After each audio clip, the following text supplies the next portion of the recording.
Hello friends, welcome to Tamil பொண்ணு tech channel. இன்றைக்கி இந்த வீடியோவில் நம்ம எதை பற்றி பார்க்க போகிறோம் அப்படின்னா ஃபாஸ்ட்ராகில் ஒரு புதிய ரூல்ஸ் கொண்டு வந்திருக்காங்க. அந்த ரூல்ஸ் இன்னையிலேருந்து அமலுக்கு வருது. அது என்ன ரூல்ஸ் அப்படிங்கிறத பற்றி தான் பார்க்க போகிறோம்.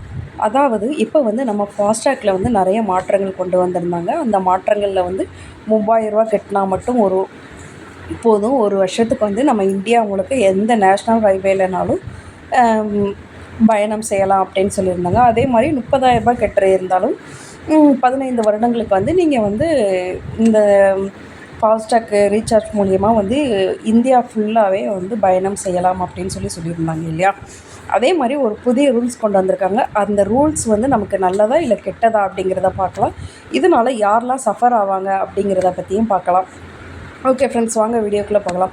இது வரைக்கும் நம்ம சேனலை சப்ஸ்கிரைப் பண்ணாதவங்க சப்ஸ்கிரைப் பண்ணி அப்படியே பக்கத்தில் இருக்கிற பெல் ஐக்கானை கிளிக் பண்ணி ஆல் அப்படிங்கிற ஆப்ஷனை செலக்ட் பண்ணிக்கோங்க. அப்போ தான் நம்ம போடுற யூஸ்ஃபுல்லான அப்டேட்ஸ் உடனே உங்களுக்கு வரும். ஓகே ஃப்ரெண்ட்ஸ், வாங்க வீடியோக்குள்ளே பார்க்கலாம். அதாவது ஃபாஸ்டாகில் ஒரு புதிய விதி கொண்டு வந்திருக்காங்க. அது என்ன விதி அப்படிங்கிறத பார்க்கலாம். தேசிய நெடுஞ்சாலைகளில் சுங்க கட்டணம் செலுத்துவதற்கு ஃபாஸ்டாக் நடைமுறையில் புதிய விதிகள் இன்று முதல் அமல்.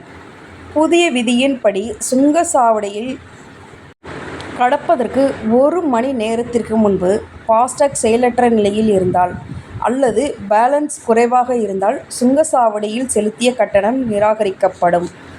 அதாவது இப்போ நீங்கள் ஒரு டோல்கேட் வருது, அந்த டோல்கேட் வர்றதுக்கு ஒரு 1 ஹவர் முன்னாடி உங்களுடைய ஃபாஸ்டாக் பிளாக் லிஸ்ட்டில் இருக்கா அப்படின்னு ஃபஸ்ட்டு நீங்கள் செக் பண்ணிக்கோங்க. அதே மாதிரி பேலன்ஸ் எவ்வளோ இருக்குது அப்படிங்கிறத நீங்கள் செக் பண்ணணும். அப்படி செக் பண்ணலைன்னா அதுக்கான கட்டணம் நிராகரிக்கப்படும் அப்படின்னு சொல்லியிருக்காங்க. அதுக்கப்புறம் சுங்கச்சாவடியை கடந்து சென்ற பின் 10 நிமிடங்களுக்குள் உங்களுடைய ஃபாஸ்டாக் செயலிழந்தால், அதாவது பிளாக் லிஸ்ட்டே செயல்பட்டால் பரிவர்த்தனை நிராகரிக்கப்படும் அப்படின்னு சொல்லியிருக்காங்க. இப்போ நான் ஒரு டோல்கேட்டை தாண்டியிருக்கேன். தாண்டி 10 மினிட்ஸ் தான் ஆகுது. அந்த 10 மினிட்ஸில் என்னுடைய ஃபாஸ்டாக் பிளாக் லிஸ்ட் ஆகிடுச்சு அப்படின்னாலும் உங்களுடைய பரிவர்த்தனை நிராகரிக்கப்படும். அதாவது அமௌண்ட்டு ட்ரான்ஸ்ஃபர் பண்ணது நிராகரிக்கப்படும் அப்படின்னு சொல்லியிருக்காங்க. அவ்வாறு நடந்தால் சுங்க கட்டணத்தில் 2 மடங்கு தொகை அபராதம் அளிக்கப்படும் அப்படின்னு சொல்லியிருக்காங்க. ஸோ இப்போ அந்த மாதிரி ப்ராப்ளம் ஆச்சு, உங்களுடைய கார்டு பிளாக் லிஸ்ட் ஆகிடுச்சு அப்படின்னா உங்களுடைய பேமெண்ட், அதாவது இந்த டோல்கேட்டுக்கு நீங்கள் 50 ரூபா கட்டணும் அப்படின்னா நீங்கள் 100 ரூபா கண்டிப்பாக பே பண்ணி ஆகணும் அப்படின்னு சொல்லியிருக்காங்க.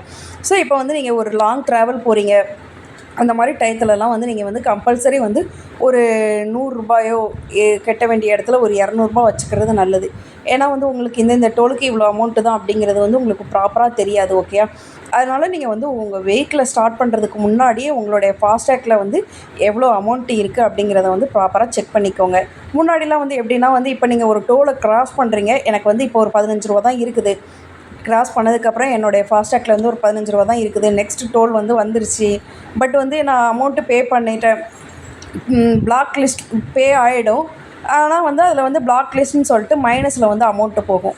அதுக்கு நீங்கள் ஒரு 20 ரூபாயோ இல்லை 30 ரூபாயோ தான் நீங்கள் எக்ஸ்ட்ரா பே பண்ணி உங்களுடைய பிளாக் லிஸ்ட்டில் எடுக்கிற மாதிரி இருக்கும். பட் இந்த மாதிரி அப்படி கிடையாது. அந்த பிளாக் லிஸ்ட்டில் எடுக்கிற அமௌண்ட்டு அது தனி.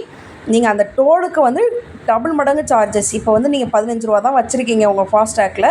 நீங்கள் போகும்போது அந்த டோலுக்கு 50 ரூபா பே பண்ணணும் அப்படின்னா நீங்கள் அந்த 15 ரூபா லோ பேலன்ஸ் இருக்கிறதுனால நீங்கள் 50 ரூபாய்க்கு பதிலே 100 ரூபா அந்த டோலில் நீங்கள் பே பண்ணுற மாதிரி இருக்கும்.